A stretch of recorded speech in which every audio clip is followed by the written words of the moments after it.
Üçüncü hissə davam eləyir. Dostlar, bu gördüyünüz çəkiş şamı sayılır. Bu çəkiş şamı. Bunun gövdəsi, fitili gövdəsindən hardasa 3 dəfə böyük olmalıdır və yaxud da 2 dəfə.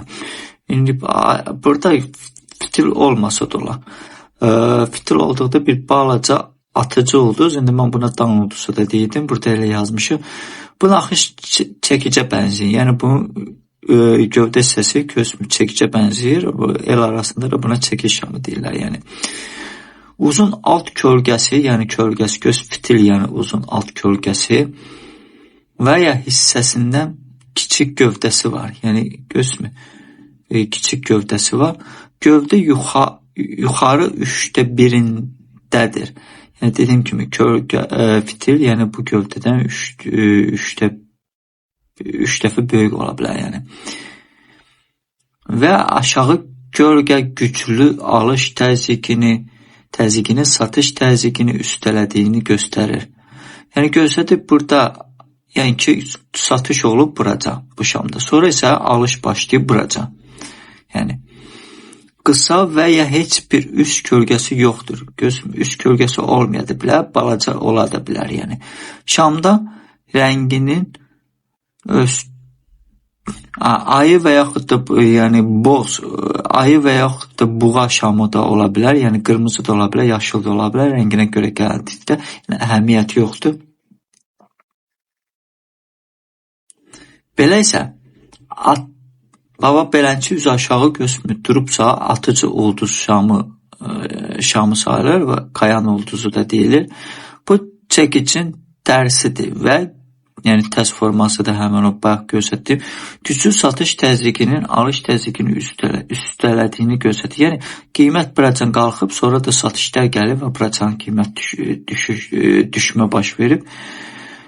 Deməli belə göstərir. Gövdə aşağı 1/3 də yuxarı kölgə isə uzundur. Deməli bu kölgəsi yəni əvvəlki kimi olduğu kimi, yəni bu gövdənin 3 dəfə böyük ola bilər gövdədən və yaxud da 2 dəfə belə deyə. Şamdan rənginin əhəmiyyəti yoxdur, yəni fərq yoxdur, qırmızıdır, yaşıldır, onun əhəmiyyəti yoxdur. Əgər düşüş zamanı çəkiş şamı qarşılayırsa bizi, əmələ gəlirsə müəyyən bir səviyyədə, burada qeyd olunur dəstək və yaxud da müqamətdə, sifariş bloklarında və yaxud da qiymətin artıq üzü yuxarı dönməyinə siqnal verə bilir, yəni. Sonra. Fikir verin, burada düşüş zamanı, bu sifariş blokudur, düşüş zamanı gəlib burada belə bir vəziyyət yaranır və bu vəziyyətdən sonra üzü yuxarı qalxış baş verib. Gördüyünüz kimi. Asılan adam deyirlər buna el arasında. Bu da elə demək olar ki, prosta bunun fitili bir balaca olur. Fikir verin, əmələ gəlib gözmü? Qiymət gəli qalxış zamanı əmələ gəlib və burada belə bir vəziyyət yaranıb, onda düşüşü bildirir. Yəni fikir verin, müəyyən bir sifariş blokunda ola bilər, dəstək və müqamətdə ola bilər. Sifariş bloku haqqında 6 hissə çəkmişəm, kimsə birisi qayıdıb baxa bilər. Və buradan fikir verir. Əmələ gəldikdən sonra biz təyin edirik ki, təxminən düşüşlər ola bilər. Mən bəzən deyəndə ki, mən bazarın yarısından hadlanıram bazara, çoxlarına o qəribə gəlir, axmaqlıq gəlir. Çünki onlar tam anlaya bilmirlər ki, nədən söhbət gedir. Çünki şam pattinləri öyrənmirlər. Şam pattinləri insanlara bazar haqqında bir balaca anlayış verməkdə köməklik eləyir. Hansı yerə niyə gedə biləcəyini də bildirir. Və həmənki kimi gördüyümüz ki, burada sifariş blokudur. Sifariş blokuna əlavə bu üst hissəsi dəstək və müqamətdir. Yəni burada hissi oynayır. Artıq müqamət rolunda oynayır. Gəlib burada həmən bir şam əmələ gəlir və bu hissədən qiymət aşağı düşüşü baş verir. Elənci də tərs forması gördüyünüz kimi gəlib. Fikir verin, bu hissədə bizdə qeyd olunur. Burada sifariş blokudur. Sifariş blokundan sonra bu hissə qabağı tutulur. Ondan sonra Brexon'a çevirir. O haqqda da video çəkmişəm. Ona görə qısaca olaraq gələcəkdə biz o haqqında danışacağıq. Amma videoya baxa bilərsiniz. Problemdir. Bir də buradan qırıb gəlib burada əmələ gəlib və qalxışa gedib. Həmən bu səviyyədə artıq bunun qalxışa istiqamətini bildirir şam əmələ gəldikdə. İndi isə bayaq sizə dediyim, bunun əvvəlki videolarda dediyim doji şam haqqında danışacaq. Görürsünüz, fitilləri uzundur, gövdəsi balacadır, açılıb və bağlanıb. Yəni balaca, bu yüksək qiyməti, bu aşağı qiyməti şamda. Doji şamlar. Doji Şamdakı bazarın qətiyyətsizliyini göstərir. Bu açılış və bağlanış qiymətləri eyni olduqda yaranır. Qiymət dövr ərzində dəyişə bilər, bilsə də dəyişməz olaraq bitir. Bu nə deməkdir? Mən sizə əvvəlki videolarda bunu izah eləmişəm. Bizdə kitab da var Prozuz qrupumuzda, yəni texniki analiz haqqında. Orada doji şam haqqında ətraflı yazılıb. Biz orada mövzularımız olduğumuz görə burada bu əsas məqamlara toxunur. Doji şamı nədir? Doji şamı əmələ gəldikdə biz tələsmirik bazara girməyə. Çünki doji şamından sonra ya ayı şamı əmələ gələr, ya da buğa şamı əmələ gələr. Onda biz qərar verərik. Yəni doji şamında alıcı və satıcılar hələlik qərar verməyiblər ki, hansı istiqamətə getmək istəyirlər. Çünki tam qərarsızdırlar. Sadə sürətlə sizə izah edirəm. Dojinin digər formalarına aşağıdakılar daxildir. Yəni, necə ola bilər? Görürsünüz, uzun ayaqlı doji yüksək dəyişənliyi və qətiyyətsizliyi göstərir. Görürsünüz, uzun ayaqları da ola bilər. Görürsünüz, doji, bunlar da doji şamı sayılır, doji. Buna strikazat edirlər, yəni çırçıramat edirlər. Əvvəlki videolarda yenə də çəkmişim. Ətraflı bunlar haqqında isə biz bütöv danışıb. Balaca da doji şamı ola bilər.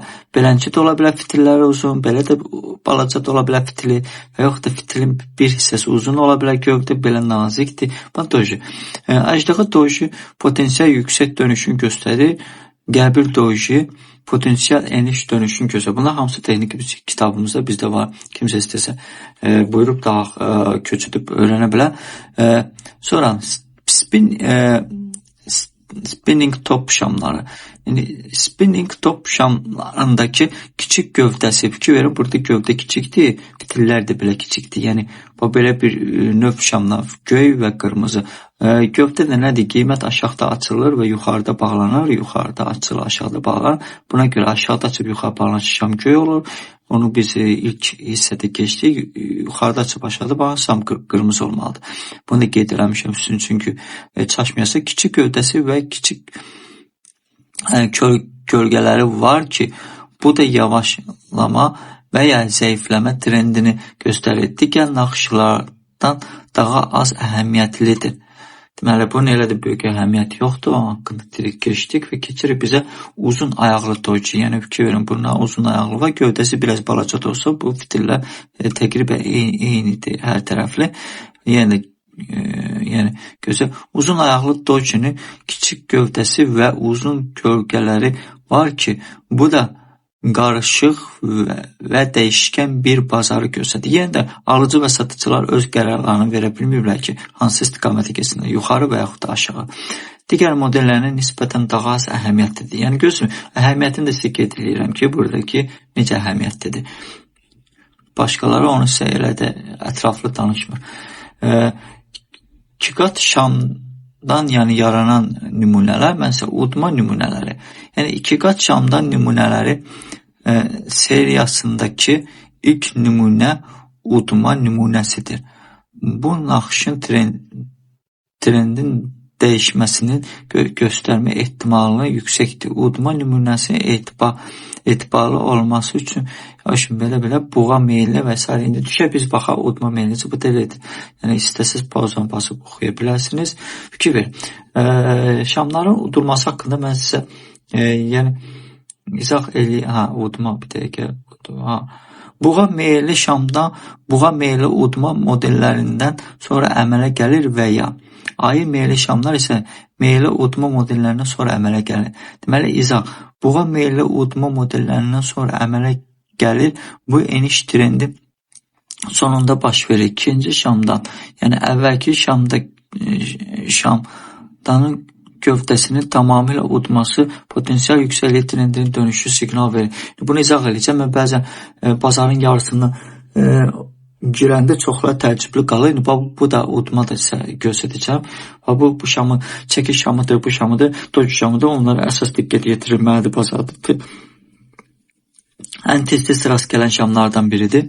Yəni şam pateninə. Ayı meyilli udma modellərindən sonra bu yüksəliş trendi sonunda baş verir. İkinci şamdan ayı meyilli, yəni əvvəlki şimdi gəlin qısaca sizə başlayacağım. Fikir verin, qırmızı şamdır, ondan sonra yaşıl şamdır və gövdəsilə bu şamı udub. Yəni bu gövdə bu şamın gövdəsini bağlayıb. Bunlar udma sayılır. Düşüş zamanı əmələ gəlirsə, qırmızı sonra yaşıl, deməli trendin üzü yuxarı getməyinə istiqamət verir. Bəzən sifariş blokları haqqında öyrəndikdə siz görürsünüz, udma baş verir. Sizə demişəm, sifariş bloklarının əsas qaydaları nədir? Olur ki, sən gözləmirsən, gəl sifariş blokunu test eləsin, 3-cü şamda gecə, o haqqda da biz danışacaq gələcəkdə videoda. Halbuki, əvvəlki videolarımda mən sizə dəfələrin vaxtı göstərdim və başa salmışam. Çünki şam patinləri bilməyən insanlar treydə çox çətinlik çəkir. Əsasən də şam patinləri çoxdur, bəlkə də 70-80 şam patinləri var. Onların ən əsasları hansı ki, bazarda 70-80%, 90% rast gələ biləcək. Ona biz ciddi baxmalıyıq, öyrənməliyik.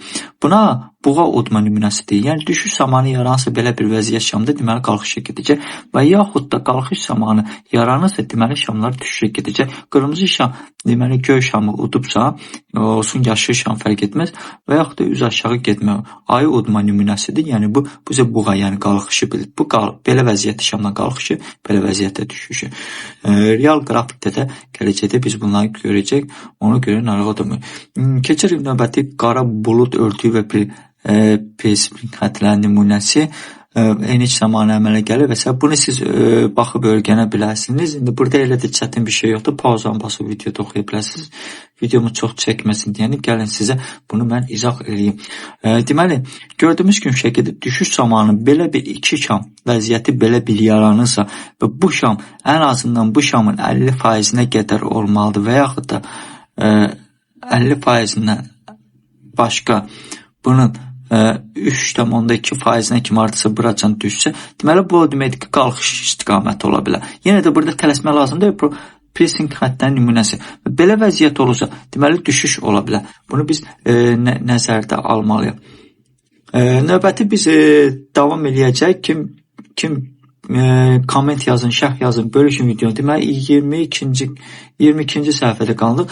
Dostlar, gələn videolara like vurun, bölüşün. Mən sizə göstərim, tradingdə ən əsasını öyrədirəm. Siz çox qabağa gedəcəksiniz. Əgər disiplinli, stabil olsanız, fikir versəz, diqqətlə baxsanız, siz çox qabağa gedəcəksiniz tradingdə. Görəcəksiniz ki, mən sizə nələri deyirəm. İndi isə burada hissə çalışıram, ardıcıllıq izah edeyim. Narahat olmayın, gələcəkdə sizin grafiki də analiz edəcək, baxacaq, görəcək. Məsələn, qızılda bu həftə götürək qalxışı və bu həftə nədir? Əvvəlki həftədə xəbər eləmişdim tələbələrimə və onlaynki həftədə demişdim və bəzi şeyləri də izah eləmişdim ki, qızıl yuxarı gedirsə, nəyə görə gedəcək səbəb? Bəzi də nə bilim, çıxdı flankəs orada danışdıq, xəbərlər belə getdi, xəbərlər. Projection ən gözəl strategiyalardan biridir, dostlar. O projection xəbərlərin önəmi lazım deyil çox vaxtı. Ona görə də qrafik yuxarı gedəcək. Niyə gedəcək bilməlisən, aşağı gedəcək. Niyə gedəcək bilməlisən? Sən əgər səbəbin bilsən, sən qazanacaqsın dostlar. Səbəbin bilməsən, kol indikatora gözünü zilləsən ki, EMA-nın göstərici budur, RSI-nin göstəricisi budur, nə bilim, alligator budur, o budur, bu budur. Sən həmişə çox vaxtı çətinlik çəkəcəksin qrafik anlamağa. Sən əvvəlcədən qrafik anlamasan. Düşüş verirsə, haracan gedə bilər, niyə gedə bilər, nə üçün gedə bilər? Səbəblər. Ona görə boş nəsə əməliyyata açmayacaqsan. Sən gözləyəcəksən məqamı, nöqtəni, yervi. Yenə də təşəkkür eləmək sizə, like vurun, bölüşün. Görəm ki, like'lar azdır, paylaşımlar azdır, nə bilim. Xoşunuza gəlmirsə belə ətraflı danışmaq. Hamınız xoşdursa indikatoru açın, mən sizə alligator haqqında göstərdim. Amma mən biləm ki, onun sizə çox xeyri dəyməyəcək. Mən heç bir tələbəmə indikator öyrətməmişəm, RSI-yi də öyrətməmişəm, EMA-nı da öyrətməmişəm, alligatoru da heç bir indikatoru öyrətməmişəm. Sadəcə sifariş bloklarına çətinlik çəkməmək üçün sifdə başlanğıcda indikator vermişəm. Sifariş bloklarını gör. Qutardı başqa heç nə. Heç nə. İndikator haqqında heç mövzumuz belə olmayıb. Amma onlar nəticələr əldə edir. Qrafiki qorxmuyor. Future manipulyasiyası nədir? Hamısını biz baxacaq. Gələcəkdə olacaq ki, biz sizin açacaq. Lüboy bir gözümüzü yumacaq, lüboy bir şey açacaq. Future'da başlayacaq analizimlə. Görək market making necədir? Market making ifşa eləyəcək. Market making nə addım atır? Niyə atır?